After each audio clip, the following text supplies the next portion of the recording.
가족이라는 이름의 감옥을 부수다. 이 집 팔았다. 너희도 이번 주 안에 짐 싸서 나가거라. 72년을 살며 단 한 번도 남에게 쓴소리 못하던 내가 내 목숨보다 아끼던 아들 내외를 향해 던진 첫마디였습니다. 텅 빈 거실, 차가운 공기 속에 내뱉은 그 말은 지난 30년의 세월을 단칼에 베어내는 칼날과도 같았습니다. 도어락이 열리는 경쾌한 소리가 들렸을 때 나는 거실 한가운데 등받이도 없는 플라스틱 의자에 앉아 있었습니다. 제주도에서 3박 4일간 오붓하게 가족여행을 즐기고 돌아온 아들 진우와 며느리 소영이, 그리고 내 손주 민준이의 웃음소리가 현관문을 넘어 쏟아져 들어왔습니다. 와, 역시 집이 최고다. 엄마, 저희 왔어요. 아들의 활기찬 목소리가 거실벽에 부딪혀 공허하게 되돌아왔습니다. 그들은 신발을 벗고 들어서자마자 멈춰 섰습니다. 평소라면 고소한 된장찌개 냄새와 따뜻한 온기가 반겨야 할 집안이 마치 모델하우스처럼 휑하게 비어 있었으니까요. 소파도 TV도 거실장도 사라진 자리에는 커다란 택배 박스들만 덩그러니 쌓여 있었습니다. 며느리 소영이가 당황한 듯 캐리어 손잡이를 꽉 쥐며 소리쳤습니다. 어머니, 이게 다 뭐예요? 도둑이라도 든 거예요? 가구들은 다 어디 갔고요? 나는 천천히 고개를 들어 그들을 바라보았습니다. 내 눈에 비친 그들의 얼굴은 걱정이 아니라 자신들의 편리함이 파괴된 것에 대한 분노와 당황스러움이었습니다. 치운 게 아니라 처분했다. 내가 쓸 가구 몇 개는 이미 강릉으로 보냈고 나머지는 중고로 팔거나 폐기했어. 내 목소리는 나조차 놀랄 만큼 차분했습니다. 아들 진우가 내 앞으로 다가와 무릎을 꿇듯 주저앉으며 물었습니다. 엄마, 지금 농담하시는 거죠? 집을 팔다니요? 상의도 없이 그게 무슨 말씀이세요? 나는 픽 웃음이 났습니다. 상해? 이 아이들은 상이라는 단어의 뜻을 알고나 있는 걸까요? 자기들끼리 여행 계획을 세울 때, 주말에 누구를 초대할지 결정할 때, 내 무릎 수술 날짜가 잡혔을 때, 그들은 단 한 번도 나를 상의의 대상으로 보지 않았습니다. 그저 결정된 사항을 통보받는 집안의 부속품 정도로만 여겼을 뿐입니다. 상의라니, 너희가 언제 나를 상의할 수 있는 사람으로 대접한 적이 있었니? 이 집은 내 이름으로 된 내 재산이다. 내가 팔겠다는데 무슨 상의가 더 필요해? 며느리는 기가 막힌다는 듯 뒷목을 잡았습니다. 어머니, 저희는요? 저희는 어디로 가라고요? 지금 전셋값이 얼마나 올랐는데 이렇게 무책임하게. 무책임하다는 말에 가슴속 깊은 곳에서 뜨거운 것이 울컥 치밀어 올랐습니다. 40년 전 남편을 일찍 여의고 시장 바닥에서 먼지를 마시며 포목점을 운영해 이 집을 샀습니다. 아들 녀석 기죽지 않게 하려고 나는 구멍난 양말을 꿰매 신으면서도 녀석에겐 브랜드 운동화를 신겼습니다. 결혼할 때 돈 없다는 소리 들을까봐 내가 평생 일군 이 집으로 들어오라고 손을 내밀었습니다. 그때부터였습니다. 나의 지옥은 아침 5시 30분에 눈을 떠 식구들의 각기 다른 입맛에 맞춰 국을 끓이고 며느리의 실크 블라우스와 아들의 와이셔츠를 분류해 세탁하고 손주의 등하교를 책임지는 살. 그건 어머니의 자애로움이 아니라 돈 한 푼 받지 못하는 노예의 삶이었습니다. 내가 무릎 수술을 받고 병실에 홀로 누워 있을 때 아들은 전화 한 통으로 이렇게 말했습니다. 엄마, 미안해. 나 오늘 중요한 미팅이 있어서 못 가. 밥은 병원 밥 잘 나오니까 챙겨 먹어. 그리고 그들은 내가 퇴원한 지 일주일도 안 되어 가족여행을 떠났습니다. 나를 뺀 세 사람만의 여행. 거실 너머로 들리던 그들의 속삭임이 지금도 귓가를 맴돕니다. 어머니랑 같이 가면 애 교육도 사사건건 간섭하실 거고 우리도 불편하잖아. 그냥 이번엔 우리끼리만 다녀오자. 그 순간 내 마음속의 대들보가 무너졌습니다. 나는 그들에게 가족이 아니라 집을 지키고 밥을 하는 그림자였을 뿐이라는 사실을 뼈저리게 깨달은 것입니다. 금요일까지다. 새 주인은 신혼부부인데 아주 깐깐한 사람들이야. 그때까지 짐 안 빼면 너희 물건들 다 길바닥으로 나갈 거다. 엄마, 제발. 아들의 절규를 뒤로하고 나는 자리에서 일어났습니다. 다리가 후들거렸지만 지팡이의 의지에 똑바로 섰습니다. 진우야, 소영아. 너희는 너희끼리 있을 때 행복하다고 했지? 이제 그 행복원 없이 누려라. 나는 이제 내 행복을 찾으러 갈 거다. 강릉 바다가 보이는 작은 집 하나 계약했다. 내 평생 처음으로 나를 위해 산 집이야.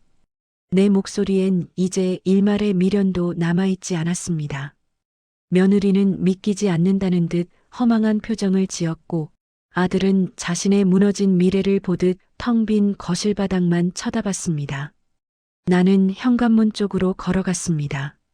신발장에 남아있던 내 낡은 신발 한 켤레를 신고 미리 챙겨둔 작은 배낭을 어깨에 맸습니다.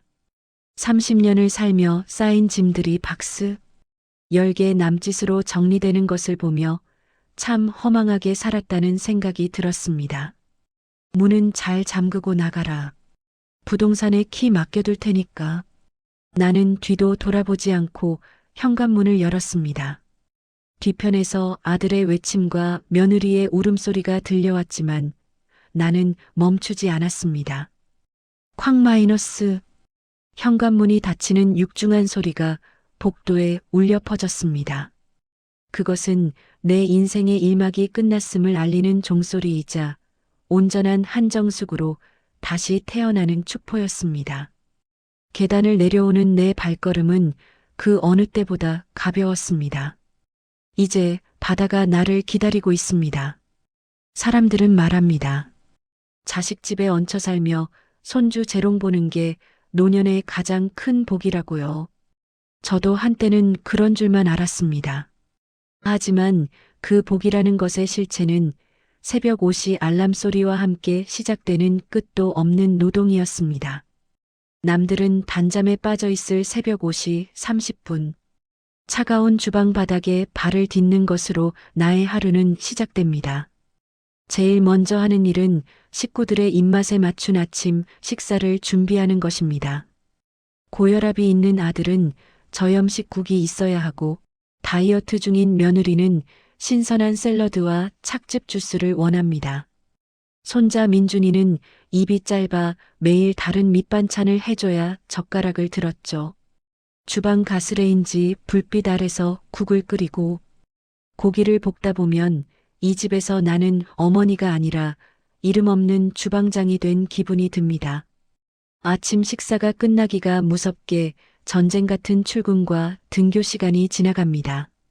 식구들이 태풍처럼 휩쓸고 지나간 자리에 남은 건 산더미 같은 설거지와 여기저기 허물처럼 벗어놓은 옷가지들 뿐입니다. 어느 날이었습니다. 무거운 몸을 이끌고 빨래를 돌리고 있는데 출근 준비를 하던 며느리 소영이가 세탁실로 들어왔습니다. 평소엔 말 한마디 없던 아이가 날카로운 목소리로 묻더군요. 어머니, 혹시 제 실크 블라우스 일반 세탁기로 돌리신 거 아니죠? 제가 저번에도 말씀드렸잖아요. 이건 꼭 따로 손빨래 하시거나 망에 넣어서 올 코스로 하셔야 한다고요. 이거 비싼 건데 망가지면 어떡해요. 미안하다는 말이 채 나오기도 전에 소영이는 짜증 섞인 한숨을 내쉬며 시계를 확인하더니 쌩하니 나가버렸습니다. 손빨래. 굽어버린 내 손가락 마디마디가 비명을 지르는 건 보이지 않는 모양입니다. 그저 자기 옷 한 벌 망가질까봐 전전긍긍하는 며느리의 뒷모습을 보며 목구멍으로 쓴물이 올라왔습니다. 퇴근하고 돌아온 아들 진우는 한술 더 떴습니다. 거실 소파에 대자로 뻗어 휴대폰을 보며 이렇게 말하곤 했죠. 엄마, 오늘 저녁은 좀 매콤한 거 없어요? 아, 그리고 내일 입을 와이셔츠 좀 다려놔줘요. 소영이는 요즘 바빠서 그런 거 못하니까 엄마가 좀 도와줘. 지친 내 몸을 걱정해주는 말 한마디보다 자신의 와이셔츠 칼주름이 더 중요한 아들. 내가 이 집을 위해 쏟는 노동은 공기처럼 당연한 것이 되어버렸습니다. 식구들이 거실에서 과일을 먹으며 웃음꽃을 피울 때 나는 늘 부엌 한 구석에서 다음날 도시락 반찬을 고민하거나 남은 설거지를 했습니다. 그 화목한 풍경 속에 내 자리는 없었습니다.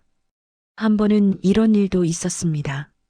친구 경희가 오랜만에 전화를 해서 순이야, 우리 동창회 하는데 너도 나와라 하더군요. 잠시 설레는 마음으로 달력을 봤습니다.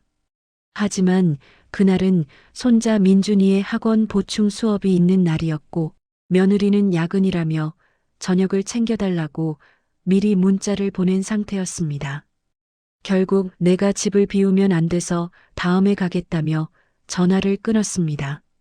거울 속에 내 얼굴을 보니 언제 이렇게 늙어버렸는지, 시장에서 호령하며 포목점을 운영하던 그 당당했던 한정숙은 어디 가고 자식 눈치 보며 집안일만 하는 초라한 노인네만 남았더군요.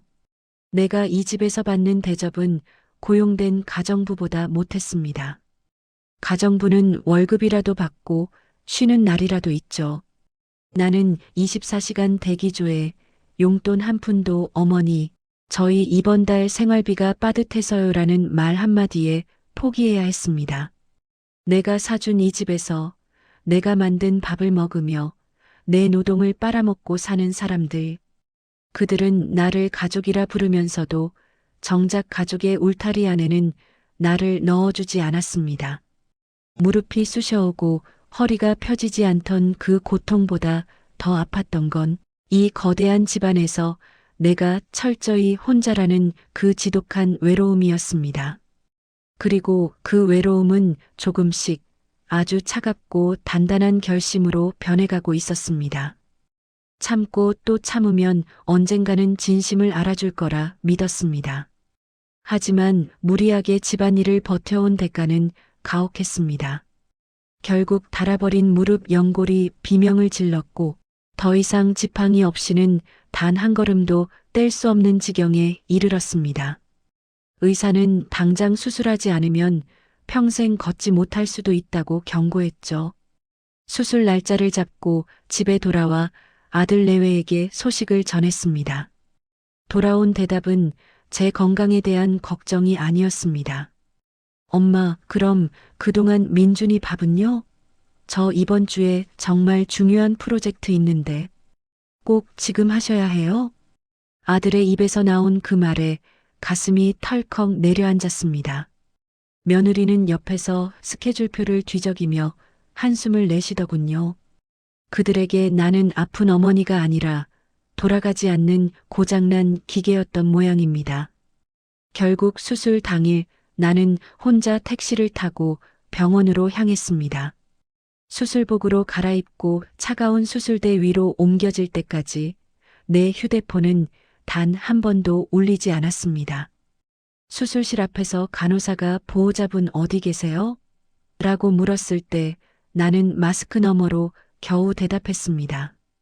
다들 바빠서 저 혼자 해도 됩니다.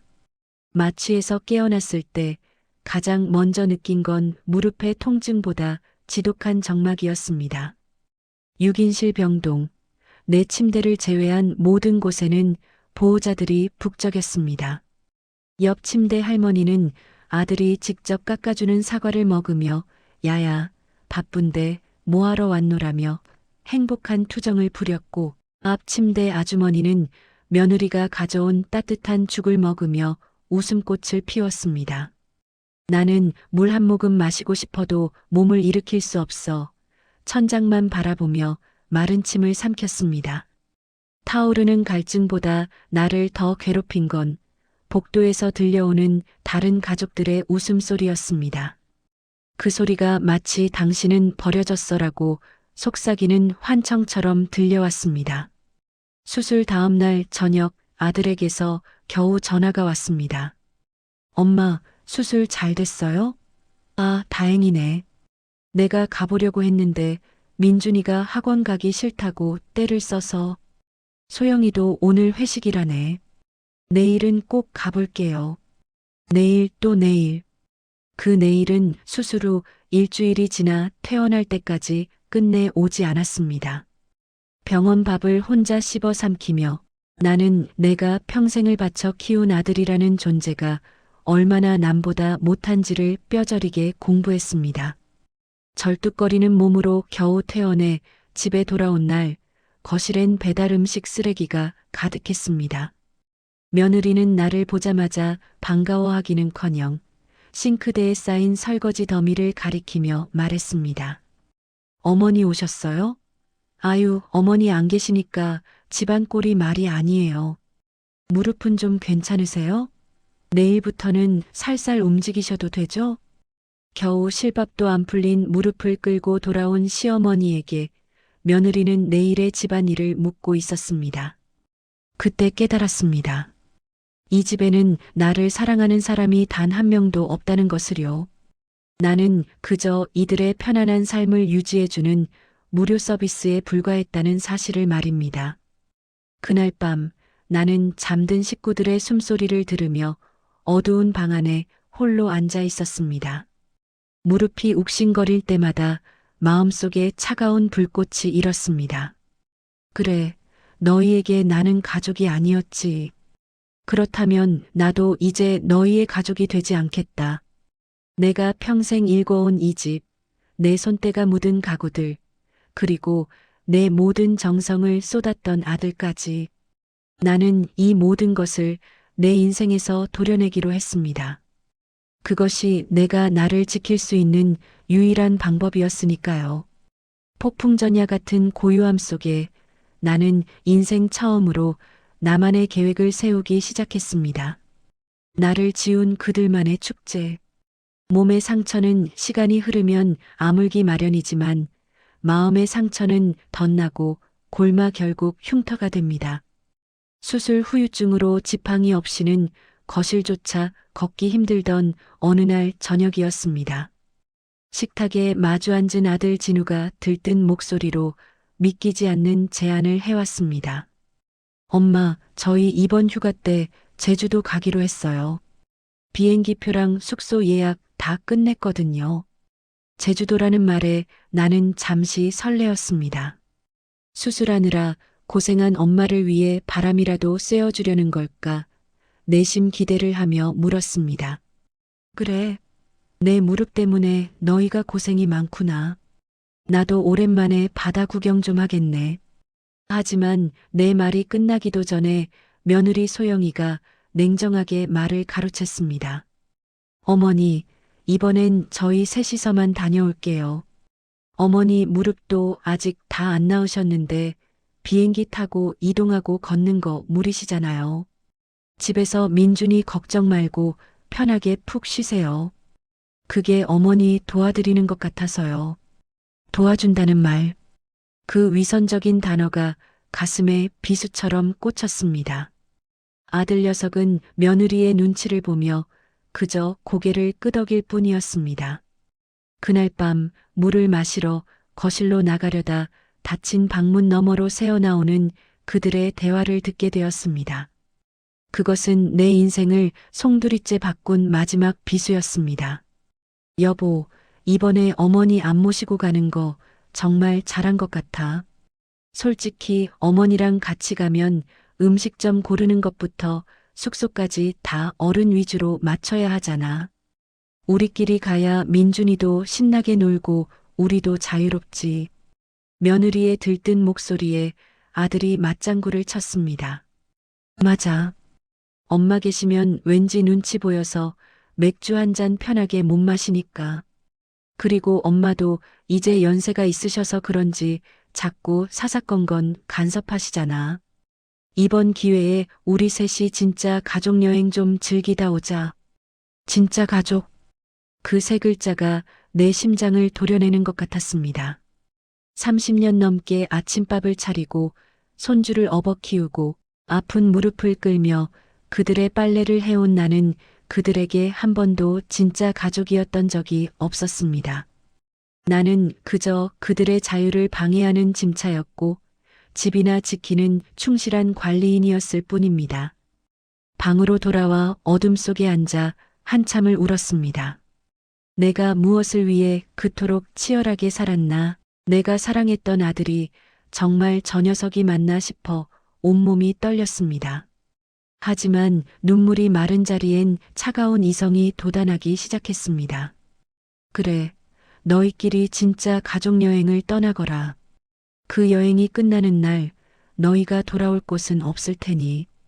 그들이 여행 가방을 싸며 깔깔거리는 소리를 들으면서도 나는 묵묵히 부엌 일을 했습니다.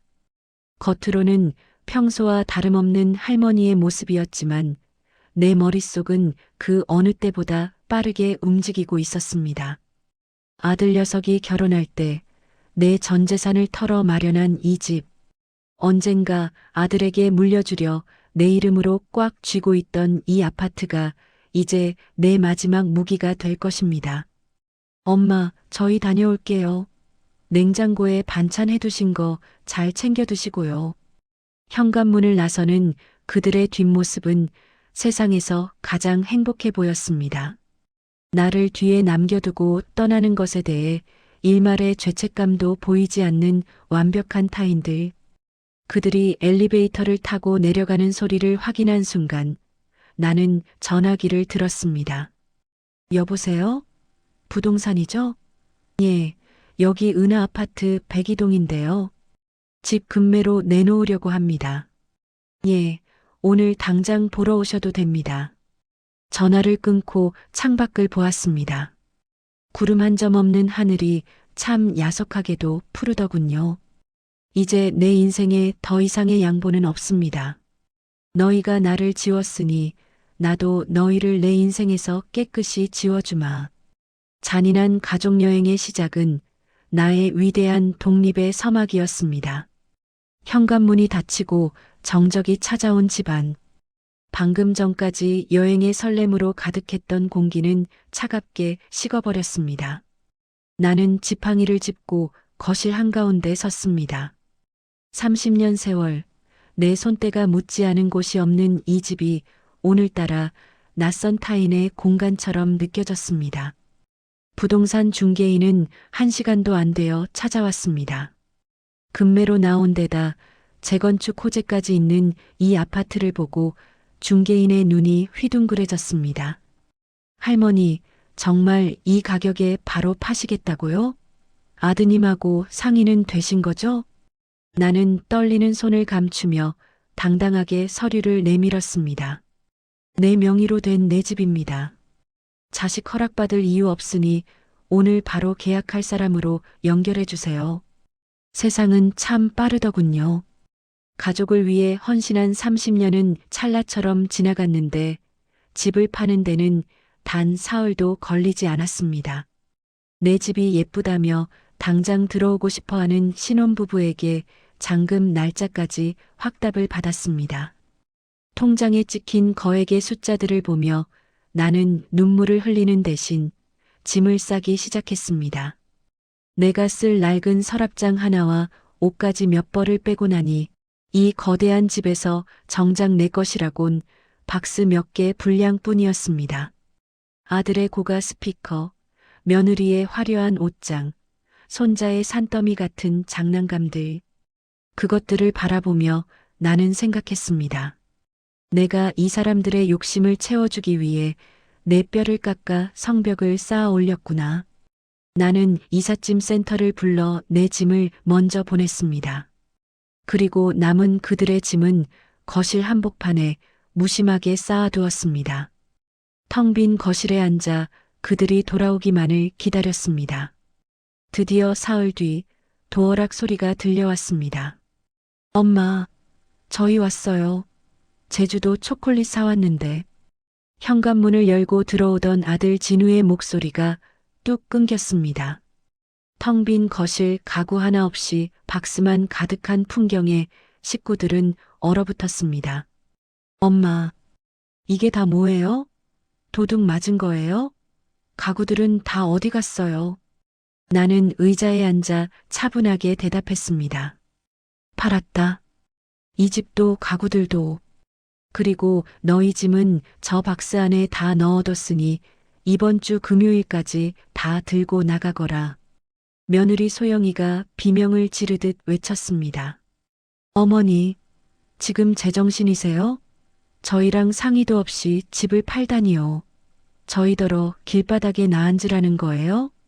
나는 천천히 일어나 며느리를 똑바로 응시했습니다. 상해? 너희가 제주도 갈 때 나랑 상의했니? 너희끼리 진짜 가족여행 가겠다고 나를 버려두고 갈 때 내 마음이 어떨지 단 한 번이라도 물어봤어? 너희가 말한 자유, 이제 마음껏 누려라. 장모님 댁으로 가든 고시원으로 가든 그건 너희 자유다. 아들의 뒤늦은 애원과 일갈 아들 녀석이 내 다리를 붙잡으며 울먹였습니다. 엄마, 제가 잘못했어요.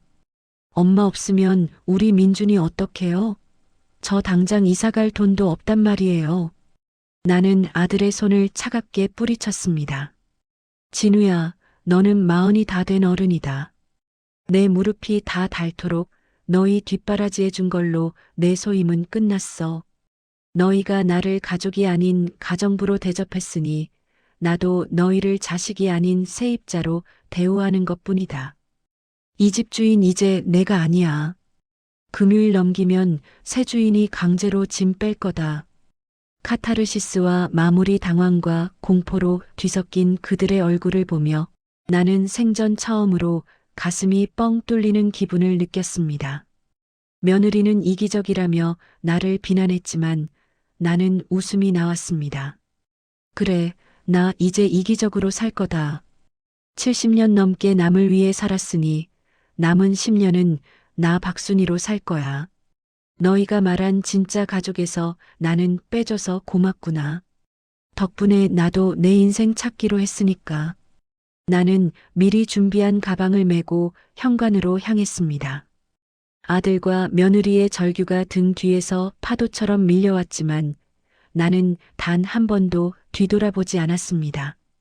30년 동안 나를 가두었던 이 화려한 감옥의 문을 내 손으로 직접 닫고 걸어 나왔습니다. 이제야 비로소 진짜 내 인생이 시작되고 있었습니다. 서울을 떠나 3시간을 달려 도착한 곳은 푸른 바다가 끝없이 펼쳐진 강릉이었습니다. 차 문을 열자마자 코끝을 스치는 짠 내음과 시원한 바람. 72년 평생 이렇게 가슴이 뻥 뚫리는 기분은 처음이었습니다. 지팡이를 짚고 내린 내 발걸음은 이상하게도 서울에서보다 훨씬 가벼웠습니다. 내가 새로 자리 잡은 곳은 바닷가 근처의 작고 아늑한 단층집입니다.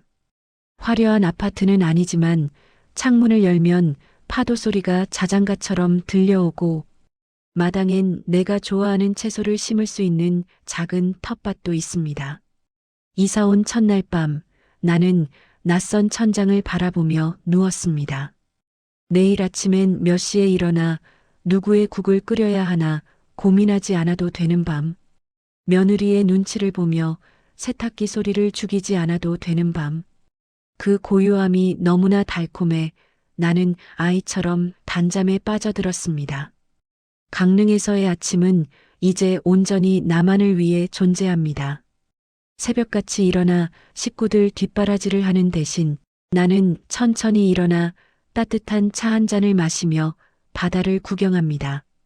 시장에서 산 싱싱한 생선으로 나만을 위한 소박한 밥상을 차리고 무릎에 무리가 가지 않을 만큼만 모래사장을 산책합니다.